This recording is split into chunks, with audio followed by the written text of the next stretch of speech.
Engineer Rashid के तमाम fans के लिए एक बड़ी खबर है और वो बड़ी खबर ये है कि दिल्ली हाई कोर्ट की तरफ से इंजीनियर राशिद को उनके बीमार पिता से मिलने के लिए 10 मई तक का समय दे दिया जा चुका है। जी हां, स्वागत है आप लोगों का दावत न्यूज में। ये बड़ी खबर दिल्ली हाई कोर्ट की तरफ से इंजीनियर राशिद को उनके बीमार पिता से मिलने तक का समय और ज्यादा बढ़ा कर दे दिया जा चुका है और ऐसे में दिल्ली के उच्च न्यायालय ने इंजीनियर राशिद को 10 मई तक अपने पिता से मिलने की इजाजत दे दी है। अदालत ने ये आदेश दिया है कि वो 10 मई तक हर दिन सुबह 8 बजे से लेकर शाम के 8 बजे तक दिल्ली के एम्स में अपने पिता से मिल सकते हैं। आपको बता दें कि पिछले दिनों उनके बीमार होने पर एक इंटरिम बेल दी गई थी इंजीनियर राशिद को और उसके बाद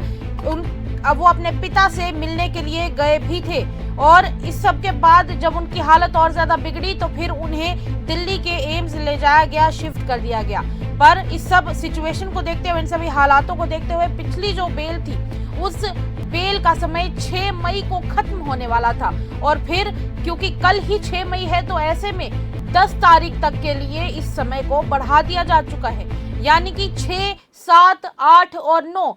उसके अलावा 10 तारीख यानी कि अगले 5 दिन के लिए इंजीनियर राशिद अपने पिता से हर दिन सुबह 8 बजे से लेकर शाम के 8 बजे तक दिल्ली के एम्स में जाकर मिल सकते हैं। और ऐसे में कोर्ट ने ये भी खास तौर पर साफ कर दिया है कि निर्धारित समय समाप्त होने के बाद इंजीनियर राशिद को वापस जेल लौटना होगा। जी हाँ, बारामूला के सांसद के लिए यह साफ किया जा चुका है कि वो इस समय के समाप्त हो जाने के बाद जेल जरूर वापस लौटे, यानी उन्हें पूरी तरह से रिहा नहीं किया गया है बल्कि ये एक राहत सीमित समय और शर्तों के साथ ही दी जा चुकी है। अब बात करेंगे अदालत की बेंच की, तो जिसमें जस्टिस प्रतिभा एम सिंह और जस्टिस मधु जैन शामिल थी। उन्होंने अपने पहले के आदेश में संशोधन करते हुए, अमेंडमेंट्स करते हुए ये फैसला सुनाया और उन्होंने इस सब के चलते श्रीनगर जाकर उन्हें अपने पिता से मिलने की अनुमति दी थी, यानी इंजीनियर राशिद को अपने पिता से मिलने की इजाजत दी गई थी। पर इस सब के बाद जब उन्होंने अपने पिता को दिल्ली के एम्स में भर्ती किया हुआ पाया गया तो फिर इसके बाद इस आदेश में बदलाव किए गए।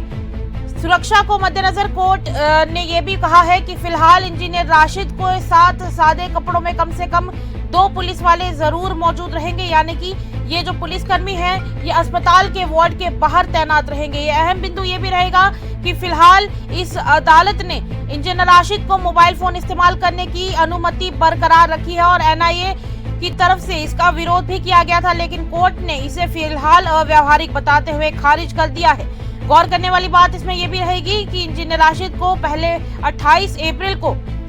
खास तौर पर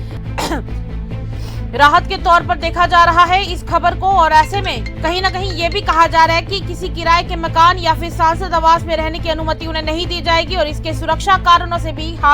इसे खारिज कर दिया जा चुका है। और आपको बता दें कि सबके चलते अदालत का ये फैसला ह्यूमैनिटेरियन ग्राउंड्स पर काफी इंपॉर्टेंट देखा जा रहा है। पर चलिए, तब तक के लिए इतना ही। ऐसी खबरों के लिए आप हमारे साथ बने रहिएगा और तब तक के लिए इजाजत दीजिएगा।